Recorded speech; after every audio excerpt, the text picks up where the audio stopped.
जहां सरकार अब नगर निगम चुनाव की तैयारियां कर रही है। दरअसल करीब आधा दर्जन नगर निगमों के फरवरी में ही चुनाव हो सकते हैं। वार्डबंदी में तेजी लाने के आदेश भी दिए गए हैं। तो अब विधानसभा चुनाव के बाद सरकार की तरफ से नगर निगम चुनाव की तैयारियां तेज हो गई हैं। आधा दर्जन नगर निगमों के फरवरी में ही चुनाव करवाए जा सकते हैं। वार्डबंदी में तेजी लाने के निर्देश भी दिए गए हैं। तो जिस तरह से सरकार की तरफ से तमाम तैयारियां की जा रही हैं, निश्चित रूप से नगर निगम को लेकर के अब तमाम राजनीतिक दल यहां कमर कसते हुए नजर आ रहे हैं। जहां विधानसभा चुनाव हाल ही में संपन्न हुए हैं और ऐसे में बीजेपी की सरकार तीसरी बार इतिहास बीजेपी की तरफ से रचा गया हरियाणा में, जिसके बाद अब काफी आश्वस्त है बीजेपी की सरकार। वहीं नगर निगमों में चुनाव कराने की तैयारी भी नगर निगम की चुनाव कराने की तैयारी भी सरकार की तरफ से की जा रही है। आधा दर्जन नगर निगमों में चुनाव फरवरी में हो सकते हैं। ज्यादा जानकारी के लिए हमारे साथ एसोसिएट एडिटर देवेंद्र कथुरिया जी फोन लाइन पर जुड़े हैं। देवेंद्र जी, अब विधानसभा चुनाव के बाद नगर निगम की चुनाव की तैयारी में है सरकार। आधा दर्जन चुनाव हो सकते हैं, करीब आधा दर्जन नगर निगमों के चुनाव फरवरी में कराए जा सकते हैं।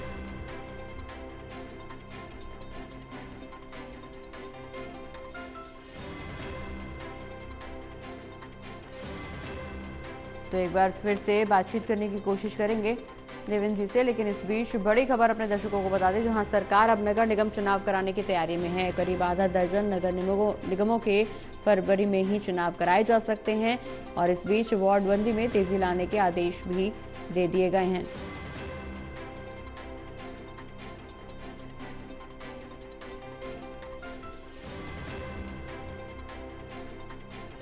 तो ज्यादा जानकारी के लिए हमारे साथ हमारे एसोसिएट एडिटर देवेंद्र कथुरिया जी एक बार फिर से फोन लाइन पर जुड़ गए हैं। देवेंद्र जी, वार्डबंदी में तेजी लाने के आदेश दे दिए गए हैं। कहा यह जा रहा है कि आधा दर्जन से ज्यादा नगर निगमों की फरवरी में ही चुनाव कराए जा सकते हैं। अब विधानसभा चुनाव के बाद नगर निगम चुनाव को लेकर के सरकार तैयारी करती हुई नजर आ रही है। देखिए प्रगति, 2018 में दिसंबर के महीने में 2018 में चुनाव हुए थे। पिछले 5 नगर निगमों में हिसार, रोहतक, पानीपत, करनाल और यमुनानगर 5 मेयर बने थे।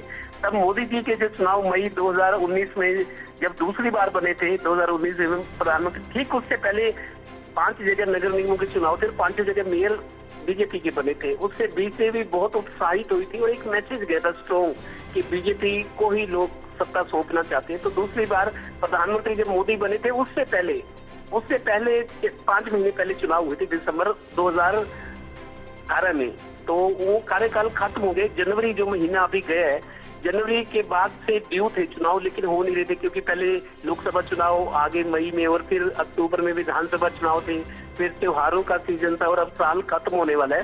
सरकार ने तेजी ला दी है और बीजेपी मान रही है कि बीजेपी के अनुकूल माहौल बना हुआ है। जिस तरीके से मोदी जी तीसरी बार प्रधानमंत्री बने, तीसरी बार हरियाणा में सरकार बनी है, तो बीजेपी को लोग थोड़ा सा, बीजेपी सॉफ्ट कॉर्नर है लोगों को लगता है कि हाँ बीजेपी को सत्ता सौंपनी चाहिए। तो बीजेपी स्थिति का फायदा उठाना चाहती है और जल्द से जल्द चुनाव कराना चाहती है। जी स्थानीय निकाय के निदेशक ने डिप्टी कमिश्नर से वार्डबंदी की रिपोर्ट मांगी है, पानीपत से भी मांगी गई है। तो उम्मीद ये है कि फरवरी में 5 नगर निगम तो ये हैं जिनका मैंने नाम बताया, हिसार, रोहतक, पानीपत, करनाल, यमुनानगर और शायद मानेसर जो 11वां नगर निगम बना है, वहां भी चुनाव ड्यू है, वो चुनाव भी साथ हो सकते हैं। तो आधा दर्जन नगर निगमों के चुनाव करवाकर सरकार यहाँ पर मेयर अपने बनाने की कोशिश करेगी। हालांकि कांग्रेस भी चुनाव लड़ेगी मजबूती से, लेकिन बीजेपी सिंबल पर चुनाव लड़ेगी और जिस तरीके से संगठन ने कमाल करके दिखाया हरियाणा विधानसभा चुनाव में, तो बीजेपी उम्मीद करिए कि मेयर अगर बीजेपी के जीत गए तो फिर बल्ले बल्ले हो जाएगी और इसकी शाबाशी नायब सिंह सैनी को भी मिलेगी क्योंकि वो मुख्यमंत्री है। तो वार्डबंदी के काम में तेजी लाई गई और लगता है कि फरवरी में ये चुनाव हो सकते हैं। जी चलिए, बहुत बहुत शुक्रिया देवेंद्र जी, ये तमाम जानकारी हमारे दर्शकों तक पहुँचाने के लिए।